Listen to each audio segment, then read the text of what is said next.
श्री वटवृक्ष स्वामी महाराज देवस्थानच्या वतीने रविवार दिनांक 25 फेब्रुवारी रोजी माघ वद्य प्रतिपदा गुरुप्रतिपदा उत्सव वटवृक्ष मंदिरात साजरा होत आहे।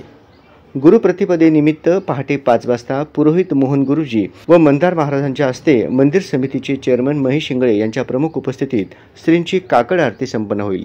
यानंतर मंदिर स्वामी भक्तांकरिता दर्शनास खुले करण्यात येईल। गुरुप्रतिपदेनिमित्त जे स्वामी भक्त अभिषेकाची पावती करतील त्यांना श्रीफळ खडीसाखर प्रसाद देण्यात येईल।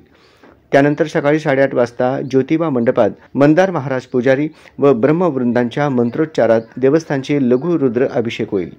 सर्व स्वामी भक्तांचे दर्शन सुलभतेने होण्याकरिता मंदिर समितीच्या वतीने सोय करण्यात आली असून गर्दीमध्ये कोणतेही अनुचित प्रकार घडू नये व स्वामी भक्तांच्या सुरक्षिततेकरिता पोलीस बंदोबस्ताचीही मागणी करण्यात आली आहे।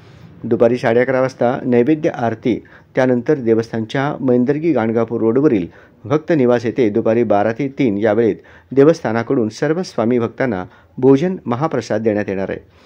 सायंकाळी 5 ते रात्री 9:30 या वेळेत अक्कलकोट शहरातून भजन दिंड्यांसह सवाद्य पालखी सोहळा संपन्न होईल।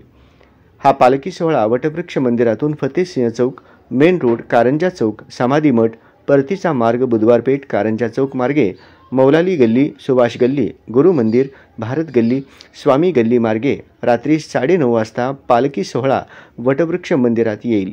वटवृक्ष मंदिरात पालखी सोहळा आल्यानंतर गुरुभजन होऊन देवस्थानकडून उपस्थित सर्व भाविकांना शिराप्रसाद वाटप करण्यात येऊन गुरुप्रतिपदा उत्सवाचा सांगता समारंभ होईल।